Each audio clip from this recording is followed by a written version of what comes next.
Coach Hoiberg? What's the prevailing thought after that one? Just what's on your mind? What's frustrating? Sorry, I thought I heard a. Yeah, I know it's. Yeah. Okay. Well, I obviously I loved our energy. It's really weird. I loved our energy early in that game. I thought we got off to a great start, and where I thought we lost that was about the 8-minute mark. First 12 minutes we were phenomenal, getting back, rebounding the ball. Those last 8 minutes of the first half, they scored 10 in transition. In those first 12 minutes, they had 0.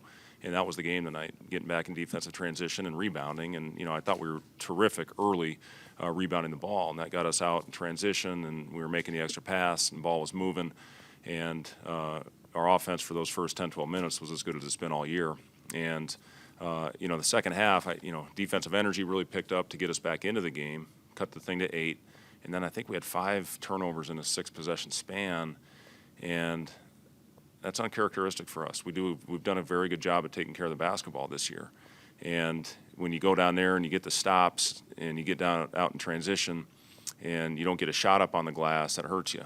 But, give our guys credit for continuing to battle, continuing to go out there and guard, and give ourselves a chance and keep it in striking distance. But, unfortunately, those turnovers, you cut that thing to 6 or 4, it's potentially a whole different ball game. But the last 8 minutes first half and then the first 5 of the second, we talk all the time about the importance of getting off to a great start in both halves. And Indiana had complete control of that thing. Transition, I think they had 9 in the first 5 minutes. So those 13, 14 minutes, end of the first, beginning of the second, that did us in. But proud of the guys for continuing to battle, continuing to fight, give ourselves a chance.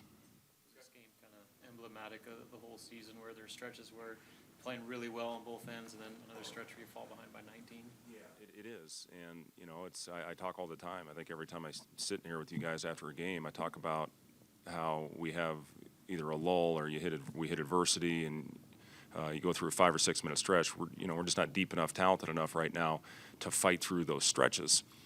We've certainly showed we're capable, but the overall consistency needs to get better. And, that's where we got to continue to grow, and we're going to continue to teach and hopefully learn and, get this thing to a point to where we can give ourselves a chance by not going through those stretches. So, the overall consistency, some of that's on me. I thought our guys got a little tired. That's on me for not getting them out of there a little bit earlier to get a little bit of rest and then get them back on the floor. But we had such a good rhythm going.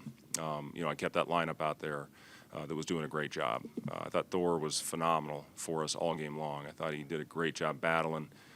He's giving up size, guarding the 4 position every night. Those 3 guys, were unbelievably efficient against us with Smith, Jackson Davis, and Brunk. Those guys are a load for us. But I thought Thor battled the heck out of them, and Charlie came in and made some big-time hustle plays for us as well. Shot. Yeah, we were turning down some shots, and I think that did lead to some turnovers. And when you have a shot, when the offense presents an open look, you have to rise up with confidence and take those. We missed some really good looks early in the second half, and again, what cost us was not getting back in transition. You're not going to make all those, and I did. I thought we got a little hesitant, Chris, especially when we were guarding them and cut that thing to 8, and that's what led to some of those turnovers. How valuable are Thor's off-the-ball contributions and half-court offensive sets?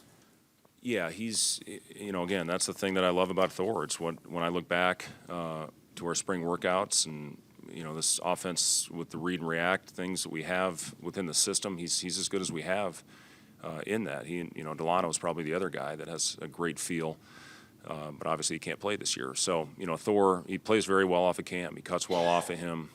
He knows when to slash.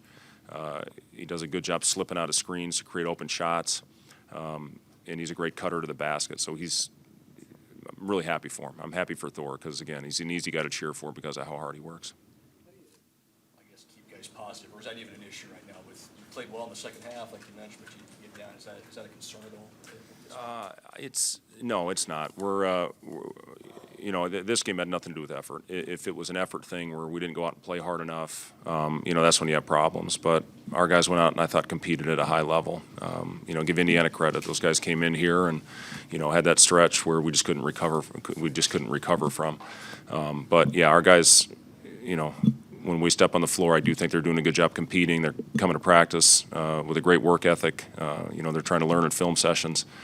So everything that we're trying to preach to them, you know, I'm proud of them for continuing to battle, especially when we're going through a losing stretch. Describe Gervais' role right now.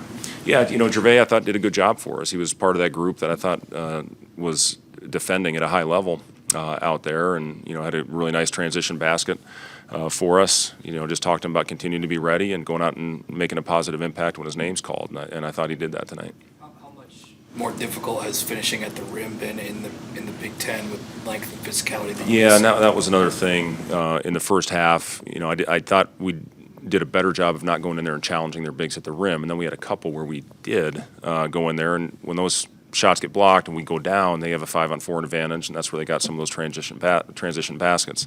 So, you know, we talk all the time about being selective in there. Last 2 games, Ohio State and Northwestern, we got our shot blocked 15 times. And tonight, you know, they had 8 more. So, you know, you got to continue to go in there and be selective. Early on, I thought we were really good, and then obviously we had some, you know, that got them out in transition. Came at 17 in the first half and just 3 in the second. Were they doing anything differently to him, or what did you see in that? Well, I thought Cam, you know, obviously he was hitting shots. When you go out and you go 3 for 3 from the 3-point line, it gets you going. I thought he got to the rim, finished well. He got himself to the free throw line. But second half, you know, Cam's a facilitator. That's what he does. That's what he takes pride in. That's the role that he takes pride on in this team. And, you know, he thought he was trying to get everybody else involved. Anything else for Coach? Thank you.